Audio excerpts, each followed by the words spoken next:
내가 이제 생전에 갖고 있던 재산을 자유롭게 처분할 수 있는 게 원칙인데 유류분제도는 그런 부분에 대한 제한인 거죠.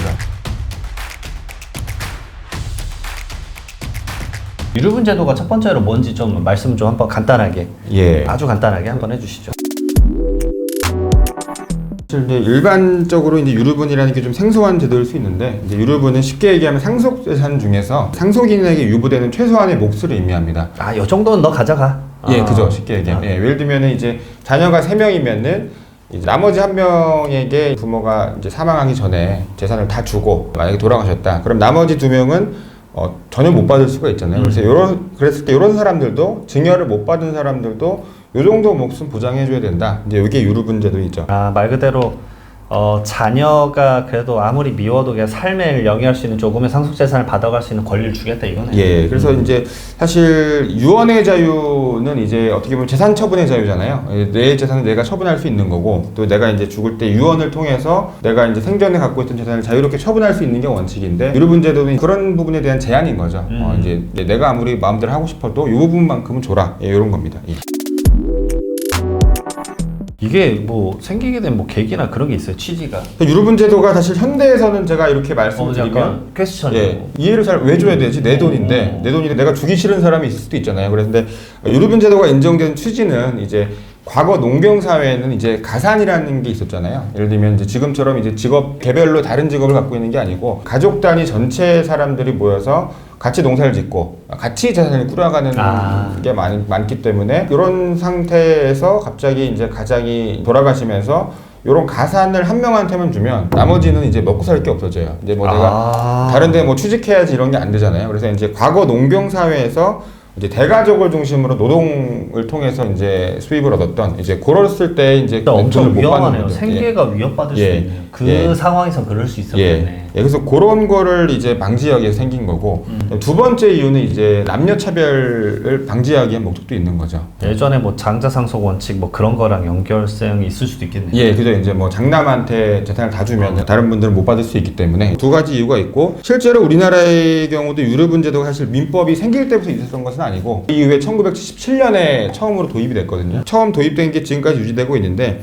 그때 이제 입법 취지의 주요 목적도 이제 남녀 차별 현상을 막으려는 목적이 컸습니다. 근데 이제 사실 이제 요 두 가지 취지가 사실 현대에는 좀 퇴색이 좀 됐잖아요. 이제 남녀 차별도 예전보다는 많이 완화가 됐고, 이제 가산이라는 개념도 없어졌고, 그렇기 때문에 이제 이런 것 취지가 물론 사라진 건 아니지만은 이제 이런 것들을 고려해서 유류분 제도를 해석을 해야겠죠.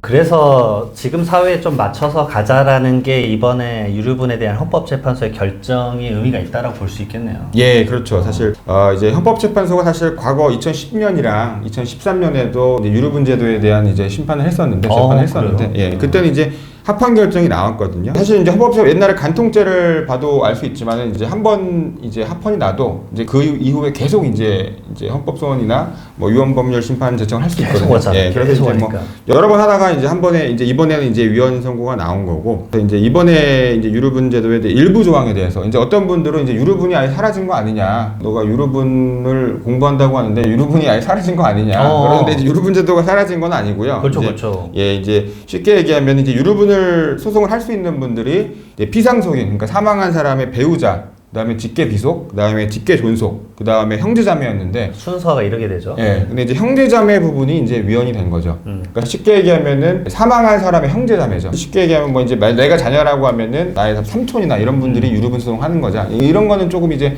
맞지 않다. 뭐 여러 가지 이유로. 그래서 이제 그 부분이 이제 주요 이제 사실 그리고 거의 관련성이 없잖아요. 지금의 형제자매는 예전에 말씀 주셨던 그 농경사회 가장 중심의 가산제도와는 거의 지금 거리가 멀잖아요. 형제자매가 막 거의 원수처럼 지내는 데도 많은 그죠. 연락 안 한 데도 많은데. 맞아요. 형제자매 부분은 이제 꼭 헌법재판소의 위헌 결정이 아니었더라도 이제 아마 이제 입법부에서 이제 개정을 했을 가능성이 매우 높은데, 그렇죠. 이제 그게 잘 안 되다 보니까 이제 헌법재판소가 나선 것이고, 다른 나라를 봤을 때는 이제 헌법재판소가 유류분제도 자체에 대해서 이제 위헌 결정을 하고 이런 사례는 제가 알기로는 거의 없습니다. 없습니다. 그렇기 때문에 헌법재판소 이렇게 나선 부분에 대해서는 조금 어떻게 보면 이제 입법부가 개정을 할 가능성이 있었는데 이제 헌법재판소가 나서게 된 거죠.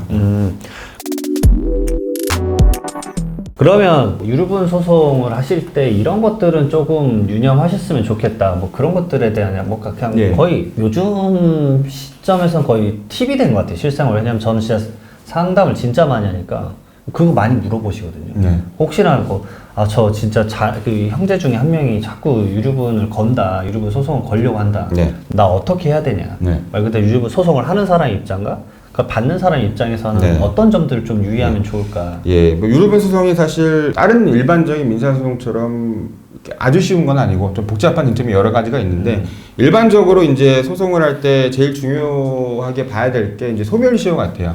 실제로 이제 아까도 여쭤보셨지만 헌법재판소에서 이제 유류분 제도를 이제 재판을 할 때 이제 유류분 제도가 위헌이라는 근거 중에 소멸시효가 너무 짧아서 이건 위헌이다 이런 것도 있었거든요. 이제 청구인의 주장 중에. 소멸시효가 그럼 어떤 거예요? 자세하게 말씀 주시면. 예, 소멸시효는 이제 쉽게 얘기하면은 권리를 행사할 수 있는 기간이죠. 예. 내가 유류분을 청구할 수 있는 것도 기간 내에 해야 돼요. 예.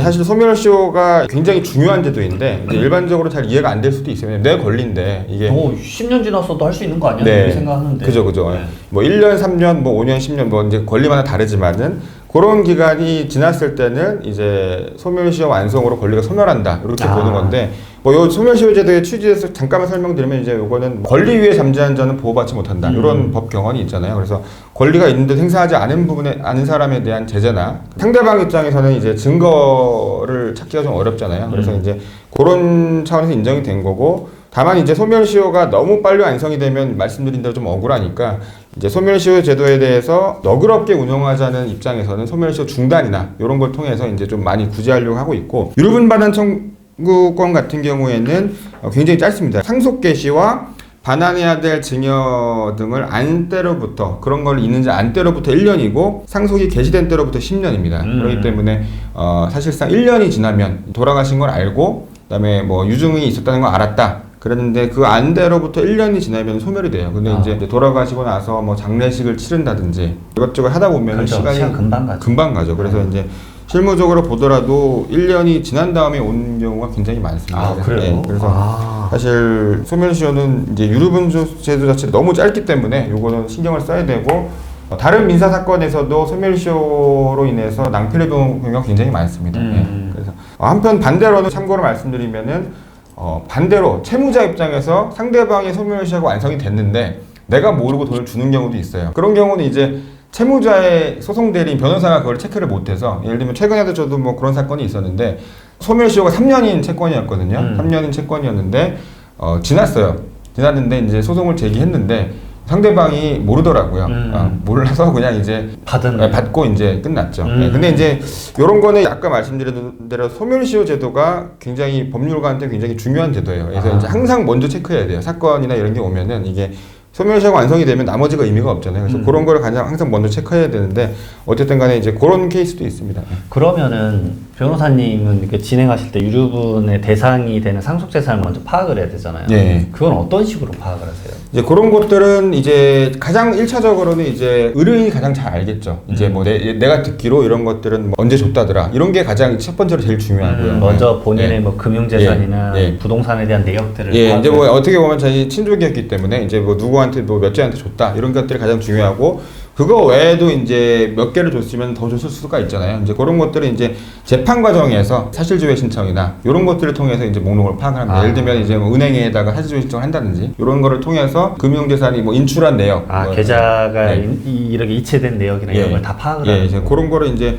사실 뭐 소송 전에는 이제 강제로 파악할 방법이 없기 때문에 소송 전에는 이제 의뢰인의 얘기를 통해서 대략적인 걸 파악을 하고 이제 소송 과정에서 이제 법원을 통해서 파악을 하고 또 이제 상대방이 이제 주장하는 서면을 내잖아요. 이제 그런 거에 대한 허점을 찾고 그렇게 해서 이제 파악을 하고 있습니다. 아이고 이것도 생각보다 진짜 쉽지가 않네요. 네, 굉장히 또 이제 소멸시효는 짧지만 재판 진행하는 과정은 굉장히 또 오래 걸릴 수도 있고요. 예. 유류분 반환 관련해가지고 뭐 세금 관련돼서 좀 이건 좀 알았으면 좋겠다 이런 부분도 있으세요? 예, 일단 유류분 반환을 받는 경우에 이제 반환 받는 자는 나중에 이제 소송을 통해서 반환 받더라도 반환 받을 때 상속세를 내야 됩니다. 그래서 이제 그걸 안 낼 수는 없고요. 내야 되고 그렇다면 이제 반환하는 사람은 내가 낸 건 어떡하냐 뭐 내가 낸 증여세나 상속세는 어떡하냐 라고 할 텐데 이런 것들은 이제 잘 아시겠지만 이미 납부한 상속세나 증여세는 환급받을 수가 있어요. 이제 구체청을 통해서. 그래서 이제 그렇게 진행된다는 점을 미리 말씀드리는 서로 세금에 대한 네. 정산을 좀 이뤄줘야 된다라는 점이네요. 예, 그죠. 예. 알겠습니다. 네. 이번 영상 아마 도움이 되셨을 것 같아요. 이런 거 관련해가지고 문의점 있으시면 또 박재현 변호사님하고 얘기도 또 나눠보셨으면 좋겠습니다. 또 다음에 다른 영상에서 뵙도록 하겠습니다. 감사합니다. 네, 감사합니다.